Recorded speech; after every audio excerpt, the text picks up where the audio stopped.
Welcome to principle number 28, and this is the last principle in the book,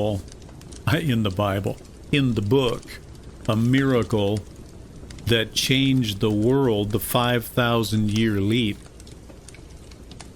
This is principle 28. The United States has a manifest destiny to be an example and a blessing to the entire human race.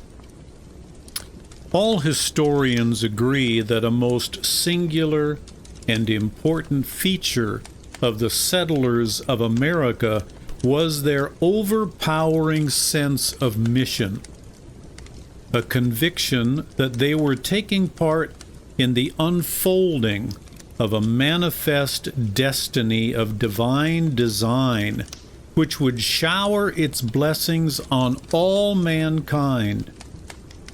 As historian John Fiske writes, and I quote, "They believed that they were doing a wonderful thing. They felt themselves to be instruments in accomplishing a kind of manifest destiny. Their exodus from Europe was that of a chosen people who were at length to lay the everlasting foundation of God's kingdom upon earth. This steadfast faith in an unseen ruler and guide was to them a pillar of cloud by day and of fire by night. It was of great moral value. It gave them clearness of purpose and concentration of strength, and contributed toward making them, like the children of Israel, a people of indestructible vitality and aggressive energy. This sense of manifest destiny has continued from that day to this, and will be found expressed in nearly all of the inaugural addresses given by the presidents of the United States. However, it is extremely important to distinguish between a sense of mission and the spirit of perverted chauvinism associated with the idea of racial superiority.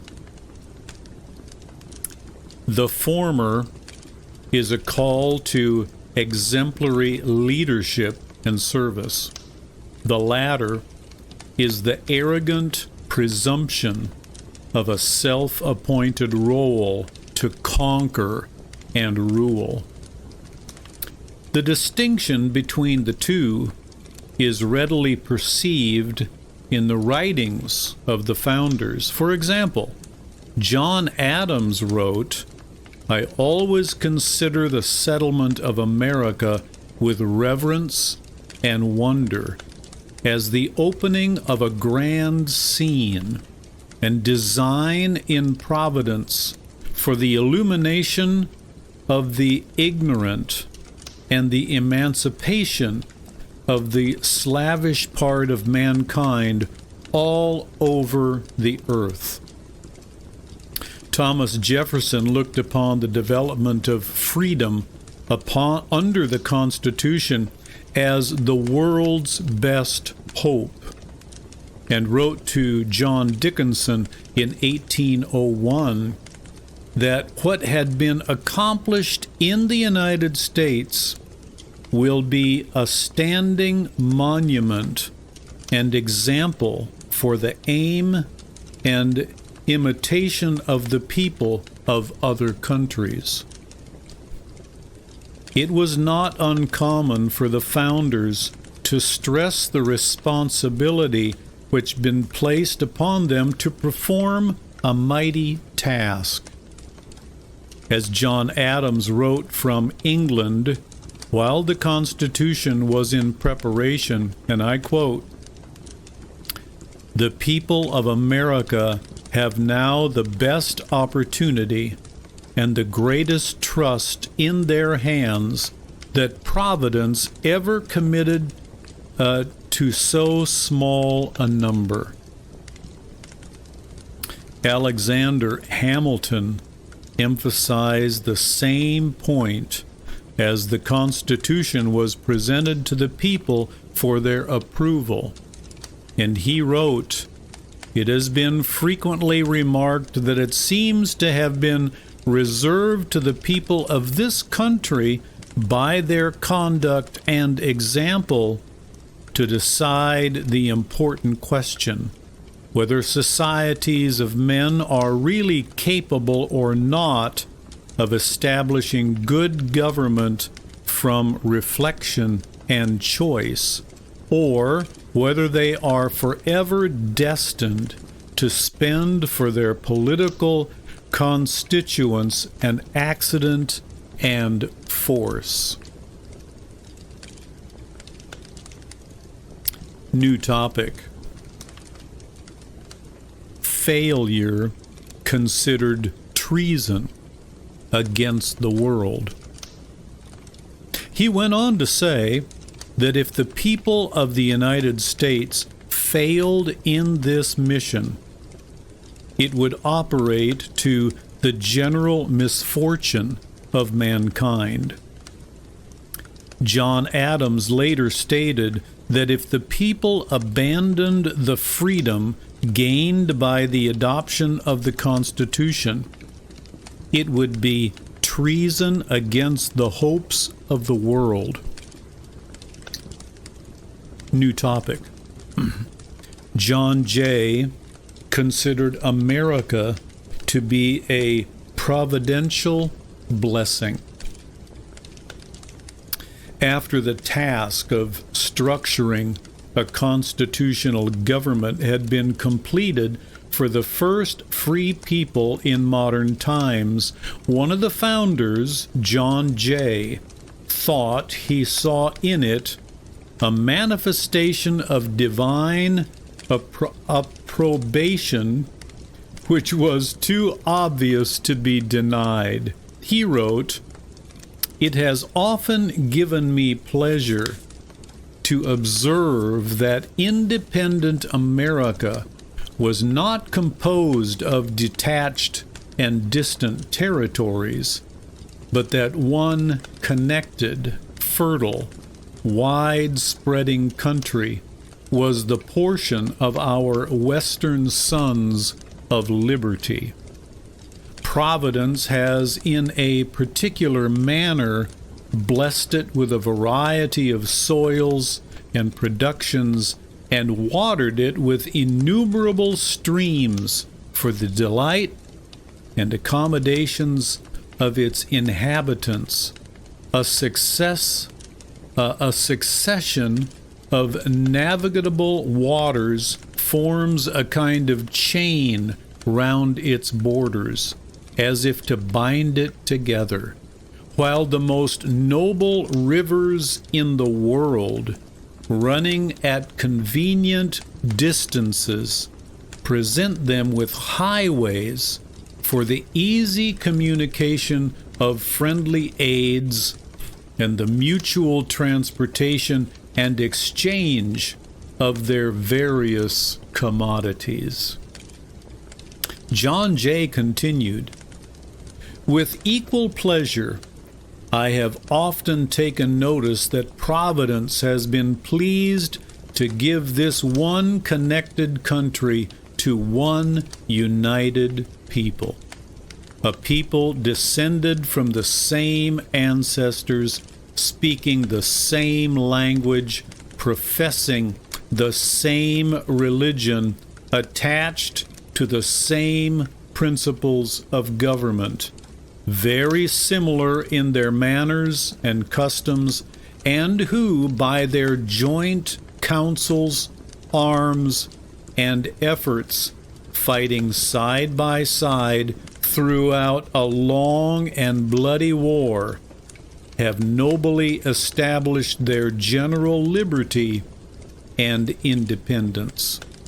He then concluded as follows, this country and this people seem to have been made for each other, and it appears as if it was the design of providence that an inheritance so proper and convenient for a band of brethren, united to each other by the strongest ties, should never be split into a number of unsocial, jealous, and alien sovereignties. Jay's estimate of the unique blessing of the land they had inherited proved correct. The founders felt that ultimately their boundaries would extend to the Western Sea. As several of the original colonial charters had provided.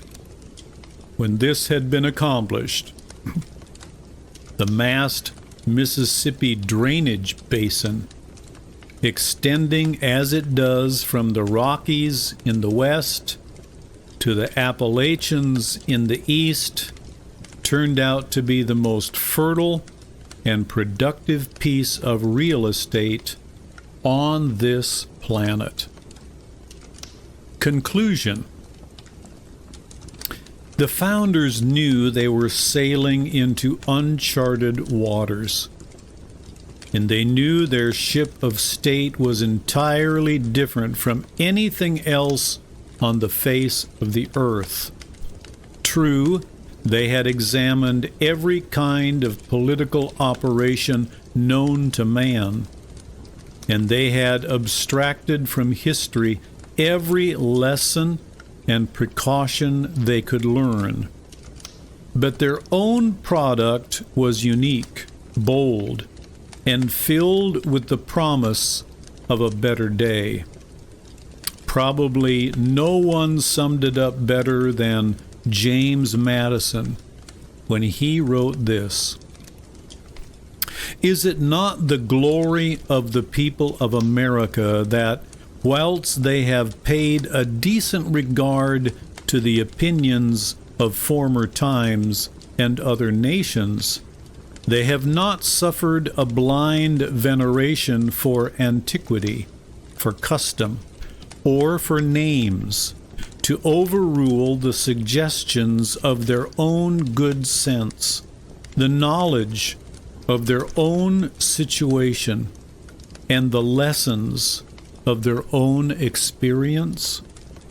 To this manly spirit posterity will be indebted for the possession, and the world for the example, of the numerous innovations displayed on the American theater in favor of private rights and public happiness." Had no important step been taken by the leaders of the revolution for which a precedent could not be discovered, no government established of which an exact model did not present itself, the people of the United States might at this moment have been numbered among the melancholy victims of misguided counsels, must at best have been laboring under the weight of some of those forms which have crushed the liberties of the rest of mankind.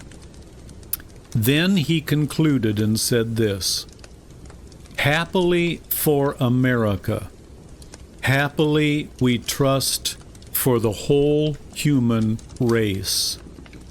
They pursued a new and more noble course. They accomplished a revolution which has no parallel in the annals of human society. They reared the fabrics of governments which have no model on the face of the globe.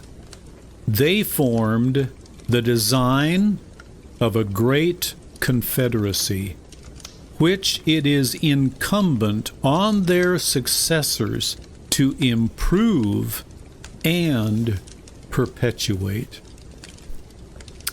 And that, my friend, is the conclusion of this book, A Miracle That Changed the World, the 5,000-year leap. And if you got in on the tail end of some of these principles, I would encourage you to go back to the beginning. And I have all of these principles on my YouTube channel, all together in one folder that is titled The 5,000-Year Leap.